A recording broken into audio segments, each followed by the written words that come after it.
সুদীপ্ত ইউনিভার্সিটিতে ফাইনাল ইয়ারে পড়ে। পড়াশোনার পাশাপাশি পার্ট টাইম জব করে। ওর ছোট বোন স্বপ্না মাত্র কলেজে ভর্তি হয়েছে। সে এত কিউট যে আপনাদেরকে বলে বোঝাতে পারবো না। সুদীপ্তের অনেক মেয়ের সাথে পরিচয় থাকার পরও স্বপ্নার মতো কেউ তাকে এতটা অ্যাটাক করতে পারেনি। বয়সের তুলনায় ওর বাগানের ফুলগুলো বেশ বড় বড় এবং সুন্দর। স্বপ্নার প্রতি এই নিষিদ্ধ ভালো লাগা সুপ্তর মাঝে মাঝে কষ্ট দিত। আমরা যে সমাজে বাস করি সেখানে এই ধরনের ভালো লাগা মেনে নেয় না।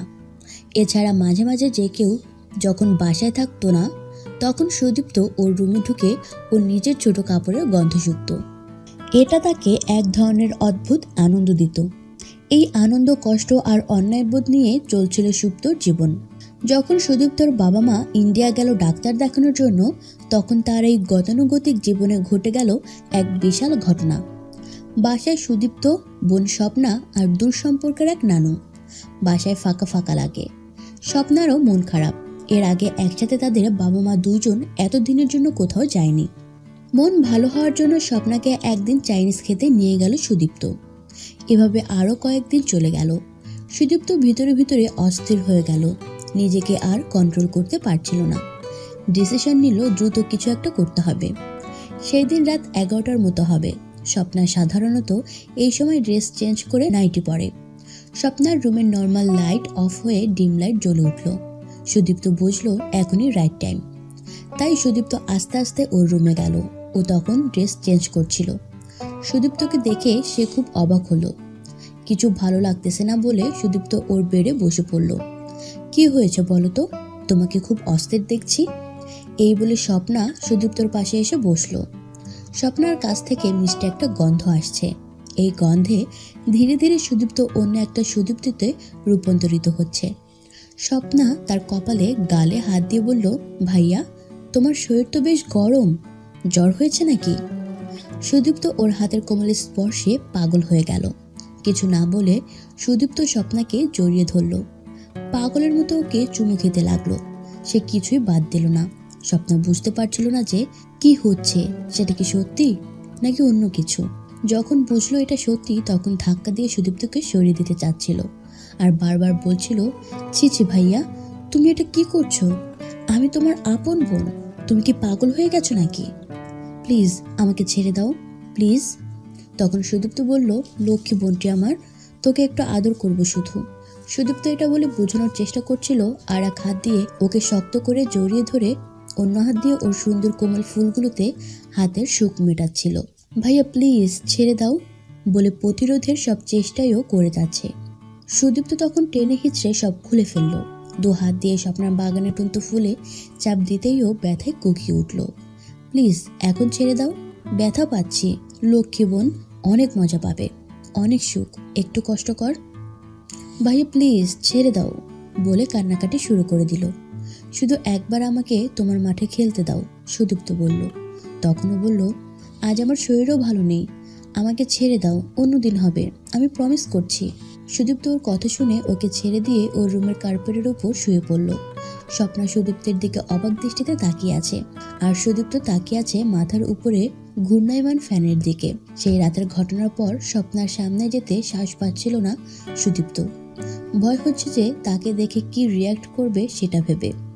সুদীপ্তের নিজেকে খুব অপরাধী মনে হচ্ছিল। এটা সুদীপ্ত না করলেও পারত। তারপর সে অনেক ভেবে ডিসিশন নিল ওর কাছে ক্ষমা চাইবে। 7-5 ভাবতে ভাবতে মার্কেটে চলে গেল সুদীপ্ত।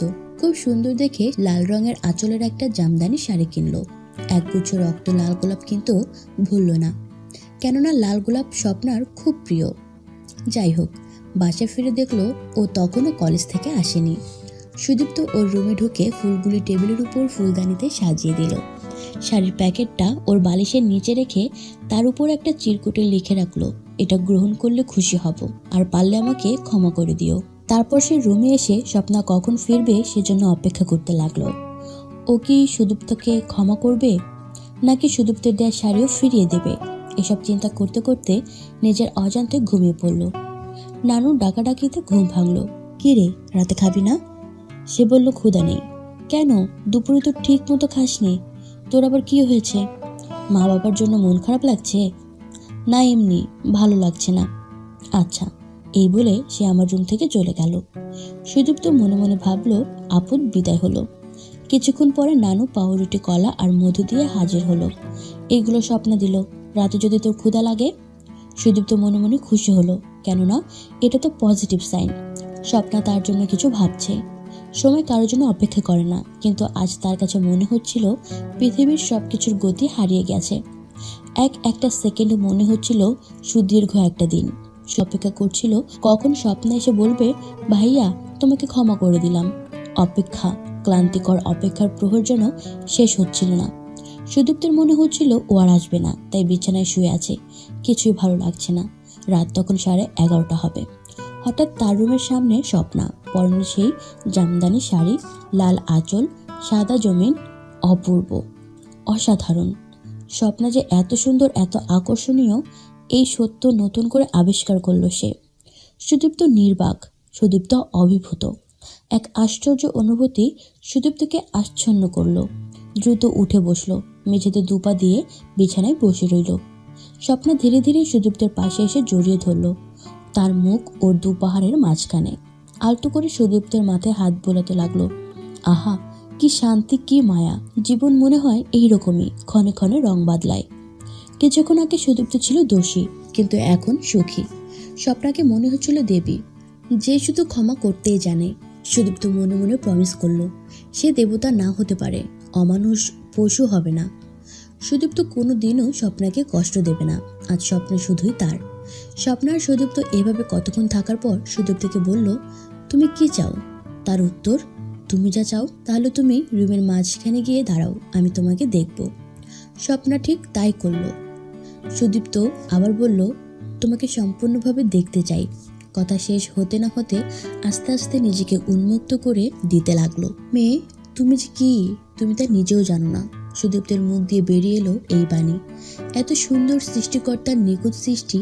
সুদীপ্ত হাঁটু গেড়ে 2 হাত জোর করে বলল, তুমি সুন্দর, তুমি মহান, তুমি আমাকে ক্ষমা করো। স্বপ্না ধীরে ধীরে এগিয়ে এসে আস্তে আস্তে সুদীপ্তকে উন্মুক্ত করতে লাগলো। দুজন দুজনের দিকে এক দৃষ্টিতে তাকিয়ে আছে। এভাবে কতক্ষণ তাকিয়েছিল তা ক্যালকুলেশনের প্রয়োজন নেই। আজ সুদীপ্ত দা ভিঞ্চি হবে, স্বপ্ন হবে তার ক্যানভাস। স্বপ্না এর মধ্যেই চোখ বন্ধ করে রেখেছে। যাই হোক, সুদীপ্ত স্বপ্নার একটা পা হাতে তুলে নিল। কি মসৃণ, মেধহীন, অসাধারণ সুন্দর পা স্বপ্নার। ওর পায়ের পাতায় আলতো করে চুমু খেলো। স্বপ্নার মাঝে ঢেউ উঠল। যত উপরে উঠছিল একটা মিষ্টি গন্ধ তীব্র হচ্ছিল। সুদীপ্ত এগিয়ে যেতে থাকলো। একসময় সেই সন্ধিস্থলে হাজির হলো, আর সাথে সাথে ও ঝাঁকুনি দিয়ে উঠল। তাই সুদীপ্ত আর বেশিক্ষণ সময় ব্যয় না করে নিজের খেলোয়াড়টাকে মাঠে নামিয়ে দিল। সাথে সাথেই সে চেঁচিয়ে উঠল। সুদীপ্তর মুখ চেপে ধরে একটু থেমে থেকে ধীরে ধীরে খেলতে লাগলো। একটু পর সব ইজি হয়ে গেল। খেলার গতি বাড়তে থাকলো। ধীরে ধীরে স্বপ্নার ভালো লাগতে শুরু করলো। বন্ধুরা, এভাবে তারা সারা রাত মজার সুখে খেলতে থাকলো।